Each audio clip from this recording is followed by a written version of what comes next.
Ketika perang atau konflik bersenjata terjadi, siapa yang melindungi para korban? Salah satu organisasi yang memiliki peran penting dalam hal ini adalah International Committee of the Red Cross, atau yang kita kenal sebagai ICRC. Tapi, bagaimana posisi ICRC dalam hukum internasional? Dan mengapa ICRC bisa disebut sebagai subjek hukum internasional? Yuk kita bahas lebih lanjut. ICRC adalah organisasi kemanusiaan yang didirikan pada tahun 1863 di Swiss. Organisasi ini memiliki misi untuk melindungi dan membantu korban perang serta konflik bersenjata di seluruh dunia. Sebagai bagian dari Gerakan Palang Merah dan Bulan Sabit Merah Internasional, ICRC berperan dengan prinsip netralitas, kemandirian, dan ketidakberpihakan.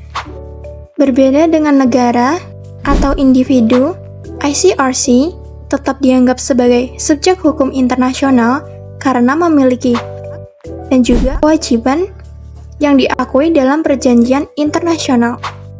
Beberapa alasan mengapa ICRC mendapat status ini adalah: yang pertama, mandat dari Konvensi Jenewa 1949. ICRC memiliki kewajiban hukum untuk melindungi korban perang, mengawasi perlakuan terhadap tawanan perang, serta memberikan bantuan kemanusiaan. Kedua, dapat berinteraksi dengan negara dan organisasi internasional. ICRC memiliki hak istimewa untuk melakukan diplomasi kemanusiaan, bahkan di wilayah. Yang ketiga, diakui sebagai aktor netral dalam konflik bersenjata. Negara-negara sering bekerja sama dengan ICRC untuk memastikan bantuan kemanusiaan dapat tersalurkan tanpa intervensi politik. ICRC telah berperan dalam banyak konflik bersenjata di seluruh dunia. Beberapa contoh pentingnya adalah: yang pertama, perang di Suriah. ICRC memberikan bantuan medis dan makanan kepada penduduk yang terdampak perang. Yang kedua, konflik di Ukraina. ICRC membantu tawanan perang dan memastikan hak-hak mereka dipenuhi sesuai dengan Konvensi Jenewa. Yang ketiga, penjara Guantanamo, Amerika Serikat. ICRC melakukan inspeksi untuk memastikan perlakuan terhadap tahanan sesuai dengan standar hukum internasional. Selanjutnya yang keempat, genosida Rwanda 1994. ICRC memberikan perlindungan bagi korban serta membantu mengidentifikasi korban pembantaian. Meskipun memiliki mandat kemanusiaan, ICRC menghadapi berbagai tantangan dalam menjalankan tugasnya.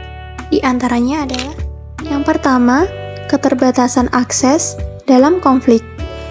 Banyak negara atau kelompok bersenjata yang menolak kehadiran ICRC, sehingga bantuan sulit disalurkan. Kedua, ketergantungan pada dana donor. ICRC bergantung pada sumbangan negara dan organisasi lain, yang terkadang bisa mempengaruhi independensinya. Ketiga, kurangnya kekuatan eksekusi. ICRC tidak memiliki wewenang untuk memaksa negara atau kelompok bersenjata agar mematuhi hukum humaniter. Keempat, tuduhan tidak netral. Beberapa pihak menuduh ICRC berpihak dalam konflik tertentu, meskipun mereka selalu berusaha menjaga netralitas. Yang terakhir, kesulitan dalam menegakkan hukum humaniter. Meskipun ICRC memiliki mandat untuk memastikan negara dan pihak berkonflik menaati hukum humaniter, masih banyak pelanggaran yang terjadi tanpa konsekuensi hukum yang tegas. Sebagai organisasi kemanusiaan, ICRC memiliki peran besar dalam hukum internasional. Meskipun bukan negara atau individu, ICRC tetap diakui sebagai subjek hukum internasional karena mandat khususnya dalam melindungi korban konflik bersenjata. Namun, peran ini tidak selalu mudah dijalankan mengingat berbagai tantangan yang ada. Demikian penjelasan mengenai ICRC dalam hukum internasional. Semoga video ini bermanfaat, dan sampai jumpa di video selanjutnya.